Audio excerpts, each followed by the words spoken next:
without further ado, I'm going to introduce Steve Monaghan. He is the Regional Director and Head of AIA Accountable, and he's going to be talking about how IoT will drive healthcare innovation. Thanks, Steve. Okay, thanks, man. I love Bay. Love you. And, but I love him for a very different reason today. I'm sitting there freezing my butt off. He's wearing a t-shirt. IoT guys have heated t-shirts. All right. Can I just start with a question? How many people in the room have ever been sick? Hands up, seriously. Okay, stand up if you haven't. I'm just trying to identify robots because it's the only way you can tell them apart nowadays. I'm going to talk to you about healthcare because I think it's a fairly important issue given that we've got such a sick crowd. I'm going to start, because we're in Asia, I'm going to start with one of my famous and favorite philosophers. He's a guy by the name of Mike Tyson, and he said that everyone has a plan until they get punched in the face. And what you see in disruption around the world today is pretty much this, right? A lot of companies, old companies, sit there and never see it coming. But really, there's a crisis in Asia, and the crisis is quite profound. These are two of the major protagonists, but the crisis isn't what you think. In fact, the same crisis is happening here in Hong Kong, it's happening in Korea, it's happening in Singapore, and the crisis is a very simple one. We're living too long. And as we get older, it's becoming a really, really big issue for a very simple reason, and that is that there's a massive gap. And that gap is quite obvious and quite simple. At the top, you have an aging population which is compounding all of these issues. Healthcare costs that are greater than CPI. And then at the bottom line, you've got income that is below CPI, average income is dropping, and you've got declining tax bases in aging populations. So what we have in healthcare today simply isn't sustainable. And the only way that we're going to change it is through things like IoT. Politicians aren't going to do this. So we're here to actually appeal to the crowd to start looking at this space because it's an inevitable conclusion.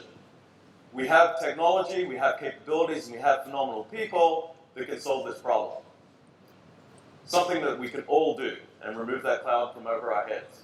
So we run a health tech accelerator here in Hong Kong and in Singapore now. But Hong Kong's, of course, the best place to be, except it's cold. And we've seen some pretty amazing startups, and we've been working very closely with the Brink guys. But everything in tech is driven by these three laws. Is everyone familiar with these three laws? If you work in IoT, you better be familiar. Moore's law, Metcalfe's law, Kreider's law. Moore's law, processing power doubles every 18 months at the same cost.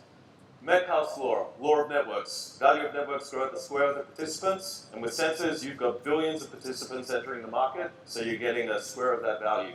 And Kreider's law is the law of storage. It basically doubles every 18 months for the same cost. Sorry, I apologize, I used to be a tech guy. But really, the magic occurs in the middle. And the magic is where you're seeing AI and all this sort of thing. How many people use AI? Pretty cool, right? Anyone use Google Photos? It's Google's first time they've opened up their core apps to AI. You should use it. It recognized my kids from 18 down to when they were babies, automatically. Amazing stuff. So what we're seeing is this exponential growth in intelligence, from facilitative, predictive, to cognitive. Back when I was a banker, we became the first bank to install cognitive into core banking. So this isn't something that's happening today. It's already happened. The question is simply one of adoption and scale. We're seeing in connectivity a contextual shift. We all know mobile social location. That should be second nature to everyone in IoT. And we're seeing exponential data. In a very short period of time, we've seen 1,000x growth. And we haven't seen that sort of growth happening in many other fields and businesses, which is why we see such massive disruption. But we've seen 1 billionx growth in the quality of sensors. So in 1976, the digital camera was a fitness machine, because it weighed a hell of a lot. You'd have to carry it around, and it was 0.1 megapixel. And if you look at the cost curve that's driven by those three laws, you see this phenomenal drive down, and cameras are now seeing what we can't as human beings. So when we actually take a photo of our skin and upload it into AI, you can actually diagnose skin cancer with 95% accuracy, and doctors are sitting at 84%. And if you have a look at these guys, I spent some time, and I know it's Red Bull, but sponsorship reasons, but I spent some time with the McLaren guys, the data and analytics guys. Do you know what the performance of a McLaren driver is to the potential of the car? It's about 95%. At work, we're lucky if we get 10 to 15.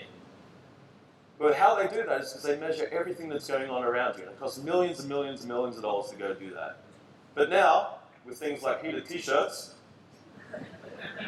everyone's starting to wear this stuff. So here's an example of something that would have cost millions and millions of dollars that actually does the same sorts of things that you have to wire up in hospital for. And he's whispering. Can we grab some sound one day? All right. See this iPhone case? It's more than just an iPhone case. It's a powerful health monitoring device. These are the sensors where my fingers go. I put them here, and I wait a few seconds. Now I have a snapshot of my health that looks like this. The readout of my vitals. The kind of stuff you've always needed really expensive machines for. But you can now get it anytime you want. You can measure your heart rate, your blood pressure, your blood oxygen level, your respiration, your heart rate variability, which tells you your stress level. There's even an ECG. That's a fancy way of saying it measures the electrical activity in your heart. Even your temperature. Coming down with a fever, you'll be the first to know. And it does all this with medical grade accuracy. It connects automatically to your phone with Bluetooth LE, sending the data from your sensors to the app, so all your vitals are captured, measured, and logged. And the battery lasts 2 months on a single charge. Keeps on going. Just like you. Use it for your whole family if you want. You can capture data from multiple users and track them all separately in the app. It measures more than just your heart and your temperature. It even measures your lung functions with the included spirometer attachment. Just like what doctors use, but way, way more affordable. The spirometer tells you your lung capacity and airflow. Important stuff. Already wear a device that tracks your physical activity? It'll sync with the app so you have all your data in one place. The more you know about your body, the better you can be at taking care of it. So smile. This is Wearable. All right, that was Willow, and that was 2 years ago. From MIT, just through your voice, if I was to take your voice recordings, which are sitting on endless amounts of call centers today, I could determine if you're manic, depressive, schizophrenic, or have diabetes. So we don't know what data we're yielding, but the moment we start mining it and making it useful, the world can change for healthcare. And really, the answers are bubbling up from the long tail. If anyone's not familiar with this graph, it's everything that's happening in the world today. And there's a great TED video, Industries and Collaboration by Clay Shirky. But the long tail, when you bring transaction costs down, is where all the action comes from. It's also where the entrepreneurs come from. People that don't fit up in the scarce resources of the market, how we used to define it. And I think that this is the real opportunity. And how we're going to solve healthcare, we're going to solve it here, not there. It's not going to be the big companies that go and solve this. It's going to be a whole generation of new companies from the long tail. Jack Ma came from the long tail. Couldn't get a job at Kentucky Fried Chicken. So when you think about impact, I think there's some amazing things happening. You look at disruption. We've talked about telematics and things, and everyone knows Uber. If you have a look at accidents today, it's an accident rate of about 1 in 1,000. If you actually look at utilization increase in cars and driverless cars and stuff Elon was talking about yesterday, you'll see that the potential to actually bring down cars is massive. Imagine a lot of empty streets, it'll be quite useful. But if you imagine what's happening to the car insurance industry, it's starting to disappear. But that's not the end of the story because the investment in sensors is massive. I used to be a commercial pilot, and if accident rates were anything like 1 in 1,000 per plane, you'd never hop on, right? So the accident rate in aviation, where they've been investing in sensors for a long time, is about 1 in 4 million. But that means that even at that rate, and the investment around cars is much more, that market just goes.